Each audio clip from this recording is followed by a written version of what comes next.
Viene para la Argentina en materia económica? Sabemos que sin duda la economía jugó un rol central en esta elección y ganó la palabra cambio. Cambio sin duda de esta situación económica. Ahora se empiezan a conocer quizás algunas líneas de lo que será las primeras medidas económicas de Javier Milei. Se conoció que se va a mantener el cepo por el momento, solucionar el problema de las LELIQs. ¿Qué lectura hace, Guillermo? Bueno, el primero, el cepo, realmente, por fin, digamos que vos viste como decía el teorema de Baglini, lo habrán escuchado, a medida que uno se acerca al poder, uno se vuelve más racional. Tener un cepo en la economía es malo, pero porque, digamos, no te permite ingresar dólares, te genera un dólar paralelo, no te permite tener reservas, te genera un montón de prejuicios. Ahora, no se lo saca así nomás. Si vos no tenés dólares y levantás el cepo, es una hiper casi cantado, ¿viste? De hecho, algunos especulamos con que, o sea, hacemos esos ejercicios contrafácticos que se di en el 89, en vez de José Luis Machinea, que era el presidente del Banco Central, hubiese dicho, en vez de decir, mire muchachos, más que compren el precio que sea, hubiese puesto un cepo, un precio oficial y vendía de a cuenta vos lo que había, o no vendía nada, pero ponía un precio de referencia, capaz que la hiper no se producía. Esas son lecciones que uno aprende, digamos, que entonces está sabiendo esto. El cepo no se puede sacar.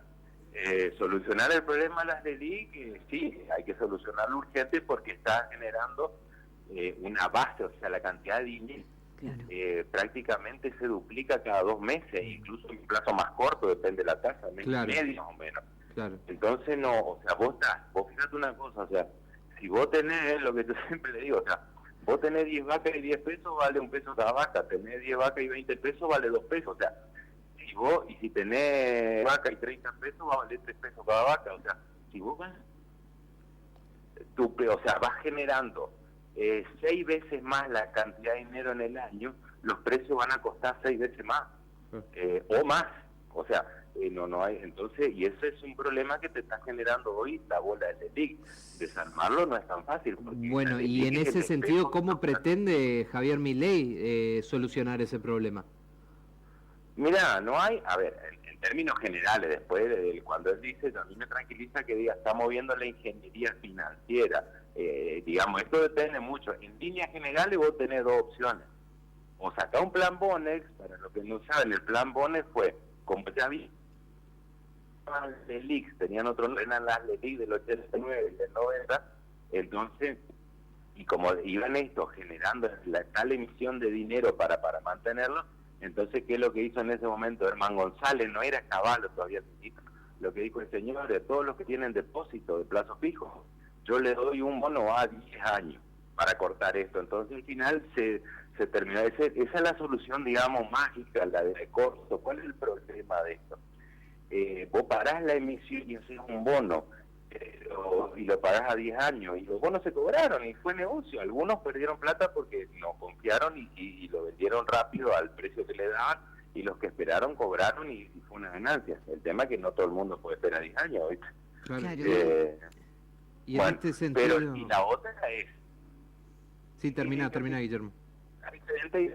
Ir bajando la emisión, o sea, bajando la tasa de inflación, que eso es lo que hace cualquier país normal, y no rompe los contratos, pero es tan grande la bola esa que yo la verdad que es una incertidumbre que es lo que va a hacer. Vos hoy necesitas 30.000 millones de dólares, y todos los días cambia de acuerdo a la cotización, pero es lo que vos necesitas para solucionar ese problema. Y Argentina no tiene financiamiento solo para ese problema, más 25.000 para solucionar lo de la, ¿cómo es? Lo de los proveedores del exterior, que no se le está girando dólares, que no es toda la deuda, es la deuda que está más de la normal. La deuda en total con proveedores 50.000, o sea, necesita mucha plata. Acá no es solo saber o tener un título, el problema es tener plata para solucionarlo, o la habilidad para generar la tendencia que esto se normalice. Pero ya te digo, el desafío es grande para cualquiera, incluido para Milei. Bien, y en este sentido, ¿corren riesgo los plazos fijos, Guillermo? Y acá, mirá, yo ya te digo, estamos en un momento, este es el peor momento para hacer un pronóstico, porque vos estás, es el momento que no manda nadie, que por suerte es corto, o sea, general los periodos de transición en la Argentina son largos. De hecho, el del 89 fue muy largo, capaz que eso también generó la hiper. O sea, entre que pierde Angelós, que era el candidato de Alfonsín, del radicalismo, que iba a asumir Menem en diciembre, vos tenías como 9 meses, ¿viste? O sea, una transición muy larga, porque en la transición el que perdió ya no manda, pero el que ganó tampoco manda porque no ejerció el poder. Entonces esa incertidumbre la gente lo que busca es cubrirse, y vos te cubrís corriendo a comprar dólares. Por suerte, o sea, hay dos ventajas ahora. Uno, que es corta, en 20 días uno espera que grandes cosas no pasen. Siempre la puede embarrar, sobre todo la puede embarrar el que está ejerciendo el poder. Pero no creo que le convenga. Massa, yo calculo que va a querer volver en algún futuro, entonces no se va a enojar, digamos, a picharse, como decimos, decía, bueno, le pasó a Macri cuando pierde, ¿te acuerdas que se le disparó el dólar? Dijo, y bueno, ahora que se hagan cargo ellos. Después pidió perdón, pero... Sí, pero a ver, ahora... la otra ventaja es que el escenario es colaborativo, porque vos fíjate que, viste que los bonos subieron, no sé si viste las noticias, YPF subió un 40%, esto te da un poco de alivio. ¿Por qué? Porque como el que viene es mercado pro normalización, entonces digamos que el mercado en principio empieza a apostar y a poner plata, que de eso se trata, porque lo que viene es mejor en términos económicos. Como era al revés de lo que pasó cuando Macri pierde, que es como que venía un antimercado. O alguien que más, o sea, el kirchnerismo cuando iba a volver al poder iba a haber un problema. Entonces el mercado, al contrario, se deshizo de las posiciones argentinas y le empeoró. Esto le explotó a Macri. Por eso hoy no sería tan difícil los 20 días, pero estos son pura expectativa. ¿Cómo va a ser él para estabilizar la economía? Todavía es algo que hasta que él no sea específico, no creo que nadie pueda aventurarse mucho a tener una certeza. Pero quiero profundizar ahí porque no quedó muy claro el tema de los plazos fijos. Alguien que tiene un plazo fijo y después del 10 de diciembre recién lo puede renovar y demás, y que está con temor, ¿puede perderlo? ¿No? ¿Qué va a pasar? A ver, vos tenés la parte legal. Un plazo fijo es un contrato que vos hiciste con el banco y que el banco tiene la obligación de devolverte tu capital más los intereses. Legalmente vos podés exigir. Ya te digo, ¿qué pasó cuando se volvió imposible pagar que se hizo el plan Bone? Yo no lo veo a Milei, aparte él dijo, haciendo un plan Bone porque va contra su esencia. Pero esto no, es aparte lo descartó hoy, esto ya, creo que en una entrevista escuché hoy que descartó esto, ¿no? Hacer un plan Bone, bueno, pero tiene un problema que requiere mucho. Entonces, lo que pasa es que, a ver, teniendo un plazo fijo, el riesgo que tenés vos a un plazo fijo en peso es de que haga una devaluación muy importante, y tu plazo fijo en peso es el que vos pusiste y el que te van a devolver, pero en poder de compra va a quedar muy disminuido, ¿viste? Pero sí, yo tampoco creo que haga un plan Bone. Va a ir por el ajuste y por gradualmente ir bajándolo. Creo que está bien razonable pensar que en 2 años, digamos, puede empezar a controlarse la cosa. Bien, dolarización ya es una palabra que se empezó a bajar un poco el peso por parte de La Libertad Avanza, y ya Javier Milei asegura que el argentino va a terminar eligiendo la moneda. Bueno, yo no sé si lo hablé con vos, pero al que me ha preguntado le dije, a mí nunca me pareció una buena idea, porque basado en lo que estudiaron esto, o sea, cuando se empezó a hablar del tema, vos buscás, hay un chileno, siempre lo nombro por el que quiere ir a buscarlo, Sebastián Edward se llama, es un economista reconocido que incluso estudió el caso de la Argentina, la convertible, hizo unos papers bastante claros y contundentes. O sea, a ver, nosotros hoy digamos, quisiéramos una dolarización, pues sí, bueno, se me termina la inflación que se está volviendo insoportable. Pero la conclusión de estos estudios, o sea, de Edward y de muchos más, incluso hay un argentino, Guillermo Calvo, que es una eminencia, digamos, es el economista creo que hoy más reconocido que tiene la Argentina en la Universidad de Columbia, un genio, realmente, Guillermo Calvo. Bueno, los dos son partidarios, sí, a ver, vos solucionás la inflación, pero con la dolarización, o sea, no tenés más, vas a tener menor crecimiento, porque esto está estudiado los países que ya la han, son más abiertos al mundo. No está comprobado que por la dolarización tengas mayor inversión y estás más sujeto al shock externo. Claro, porque es el instrumento. Entonces, mi conclusión es contundente. La dolarización no te sirve para solucionar la inflación, pero no para crecer. Y la inflación es un problema fiscal que si soluciona el problema fiscal ya no necesitarías dolarización. Te pongo un corsé porque no haces las cosas bien, más vale hacer las cosas bien y no te ponga el corset. Pero bueno, en la Argentina, o sea, es razonable que algunos digan, mira, como ustedes son tan desastrosos, no, nunca pueden tener una moneda y manejarla responsablemente, la única que les queda es la dolarización. Es lo que se llama la alternativa del segundo mejor, o sea, como la mejor no está a tu alcance porque no estás capacitado para tenerla, vamos por la segunda mejor y ahí sí sería la dolarización, pero yo quisiera creer que podamos tener un día una moneda sana, propia y estable. Guillermo, ¿qué quiere decir esto de que va a eliminar, ratificó Javier Milei que va a eliminar el Banco Central? ¿Qué quiere decir para que podamos entender entre todos? Mira, yo te cuento algo, otra de las, digamos, entre la dolarización y eso, digamos, las cuestiones más polémicas.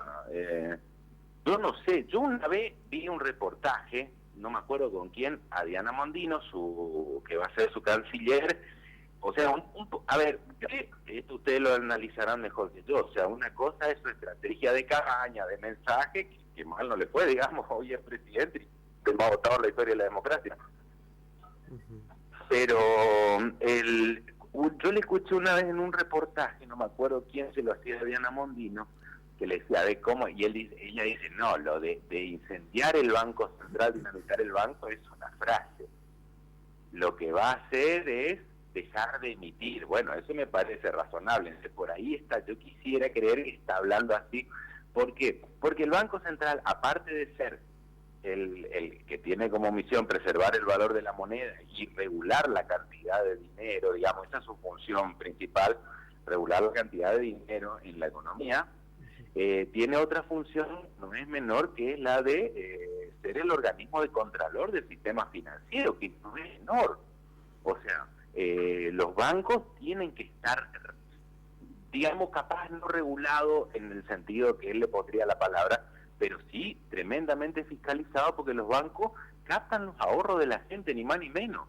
Claro. O sea, vos compras una pizza y te llega fría, bueno, tenés un problema particular que lo solucionás y te va a empezar a consumir todo. Ahora, lo que te quiero decir, un problema menor. Ahora, si vos los ahorros lo ponés en un banco y mañana el banco quiebra, desaparece, el problema es gravísimo.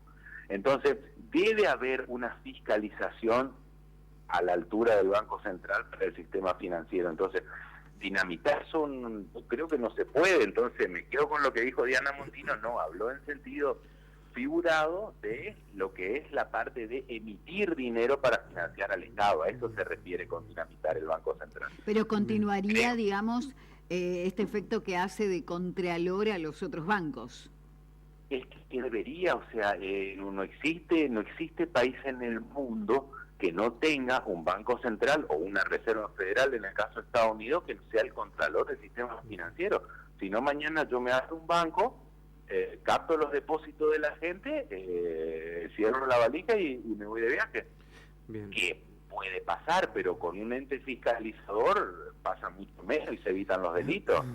Yo no me imagino, o sea, por eso te digo, un banco, una entidad financiera no es cualquier comercio, porque estás captando los ahorros de la gente. Claro. Es muy sensible y tiene que estar fiscalizado, no digamos regulado de último, pero sí fuertemente fiscalizado para evitar estafas masivas.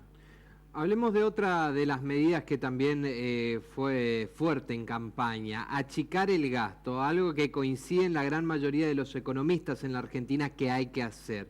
Javier Milei dice lo tiene que pagar la casta, lo tiene que pagar la política al ajuste. El tema es que ajustando desde la política no se achica casi nada a los puntos del PBI.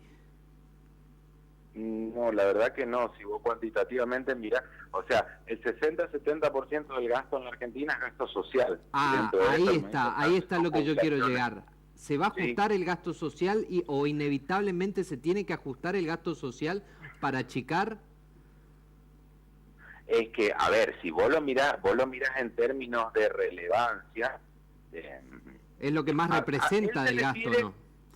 Él se refiere a un estudio de la OCDE de la ineficiencia del gasto, que él lo citó varias veces, yo tuve acceso a ese documento, yo lo leí, donde hablaba que, o sea, el estudio de la OCDE determinaba que la Argentina tiene 4 puntos del PBI, mira, no es menor esto, de filtraciones, y lo llamaba filtraciones. ¿Qué son filtraciones? Es la corrupción. Entonces, no es menor los 4 puntos, básicamente por sobreprecio de contrataciones del Estado.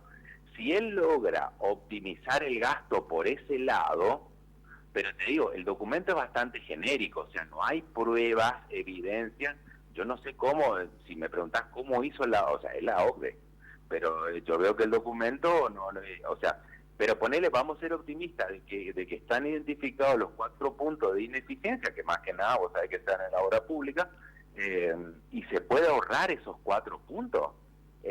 Con eso ya solucionás el problema del déficit primario de la Argentina, que se calcula en el orden de los 3 puntos. Después, y una vez que tenés el primario solucionado, ya el déficit primario es ingreso corriente y gasto corriente.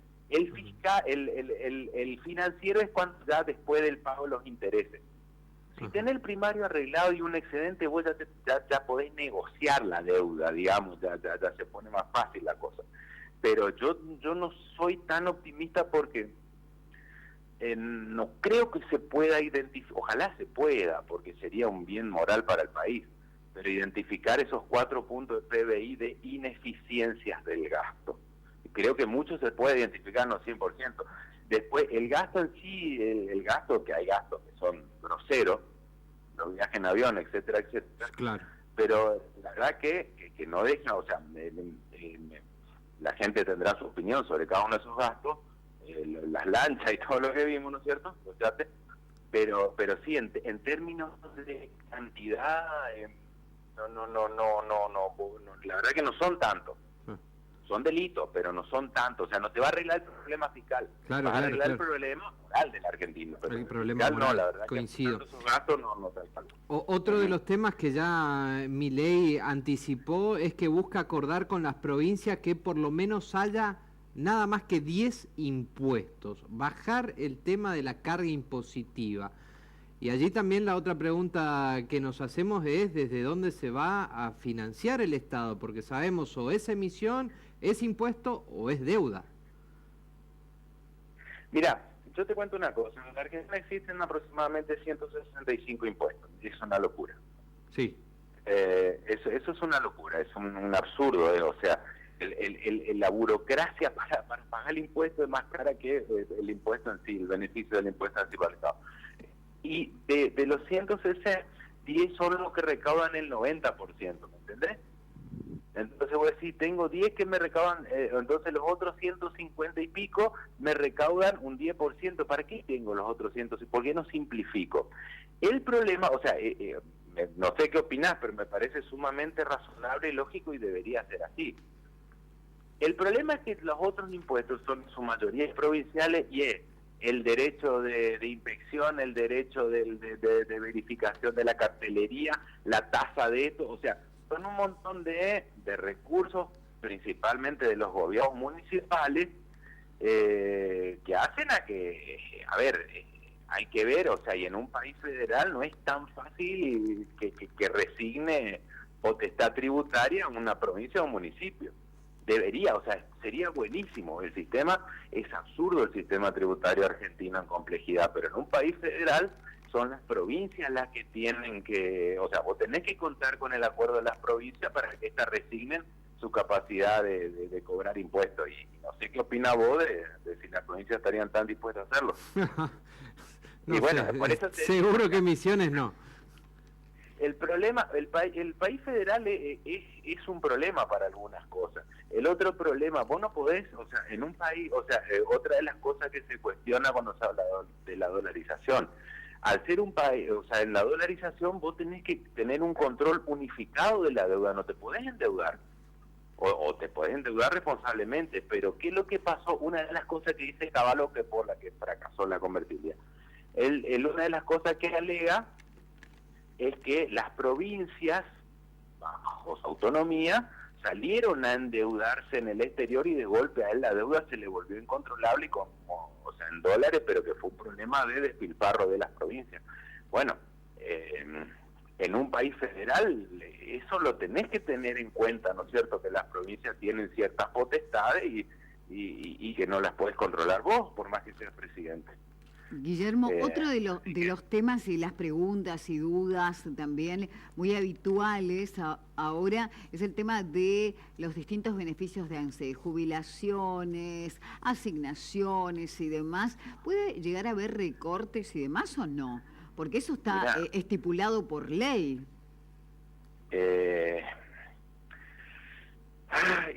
Yo no sé.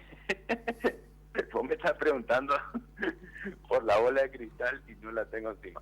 Pero, a ver, partamos de algo. No vamos a ver hasta que él no lo anuncie. Él estará estudiando, entonces hacer ciertas especulaciones no sé si tiene mucho sentido. Aparte, no, la verdad que no tengo certeza. Hay algo que él, creo que su mensaje es claro en que va a llegar al equilibrio fiscal, que eso es lo necesario en principio. A partir de ahí las cosas se empiezan a solucionar.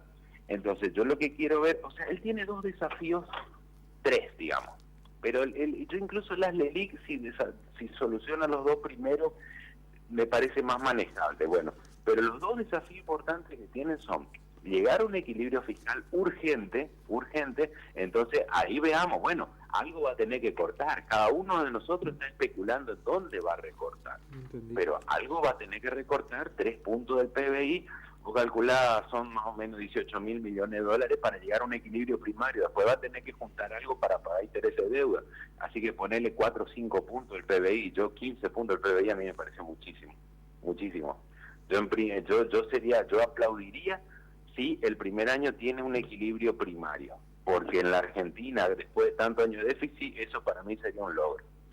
Él dice que va por más, ojalá, pero ¿dónde? Y eso es una decisión más administrativa que económica, ¿me entendés? Y sí, lo que está por ley no puede recortar, o necesita acuerdo del Congreso, o ahí ya habría que ver jurídicamente los decretos de necesidad y urgencia hasta dónde le permiten llegar. Y el otro problema que tiene que solucionar, que es grave, es la distorsión de los precios relativos. O sea, acá tenemos la nafta, el gas, la luz ridículamente barato, y que mientras tenga ese problema ridículamente barato, va a seguir teniendo déficit y emisión, y ese problema es muy complicado porque va a ser antipático para la gente, pero no les obliga, digamos. El problema lo tiene él y el problema lo hubiese tenido Massa si ganaba. Eso hay que arreglarlo, y los dos sabían que en algún momento acá hay que sincerar las tarifas, lo que se llama ese sinceramiento de tarifas. Hay que hacerlo para empezar a sanear la economía. Yo me centraría en ver por dónde van esas 2 cosas. Después el resto, si empieza con éxito esto, el camino ya es un poquito más, pero no es menor que solucione bien estas 2 cosas. Me quiero detener en esto primario y arreglo de las tarifas. Sí, Guillermo, me quiero detener en esto que decías. ¿Crees que el gobierno actual va a dejar que asuma Javier Milei para, de alguna manera, sincerar la economía, o se puede ir dando desde ahora, como la regulación que decías, ¿no?, de algunos subsidios, los precios justos y demás? Si el gobierno fuera patriota, el ministro actual y el presidente actual, dirían, ¿saben qué? Como yo ya me estoy yendo, hago yo el sacrificio, pago el costo político, así que subo yo las tarifas, digamos, hago el trabajo sucio porque para que no te afecte tanto, pero sabemos que en la Argentina nadie es patriota con el adversario, o nunca pasó, sería un milagro. Ojalá.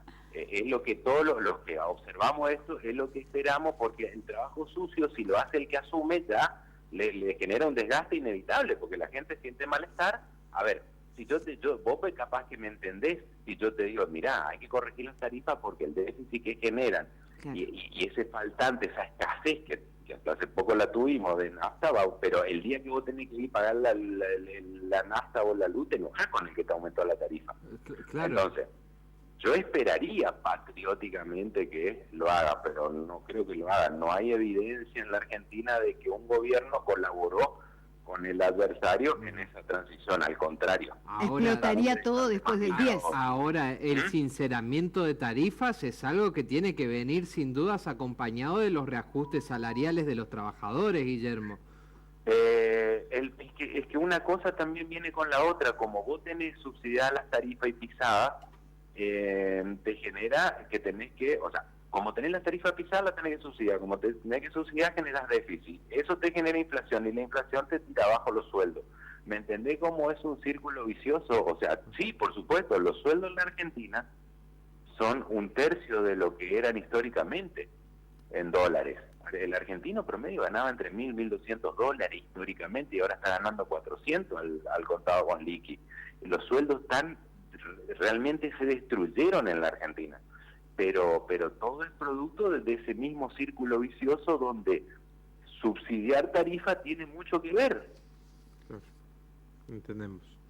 Guillermo, te agradecemos por tu tiempo, va a haber mucho para hablar, para ir analizando. Va a haber que esperar las medidas y las primeras certezas. La certeza es cómo estas primeras medidas las termina aceptando. A mí más que la población, yo creo que la población es consciente y yo celebro que votó a alguien que dijo, acá tenemos que hacer un ajuste. Entonces yo celebro eso, que ya somos conscientes. Lo que a mí me preocupa son ciertos grupos de presión, se le denomina, digamos, en la jerga académica, como organizaciones sociales, sindicatos, que intenten frenar lo que inevitablemente hay que hacer para ser un país normal. Así es.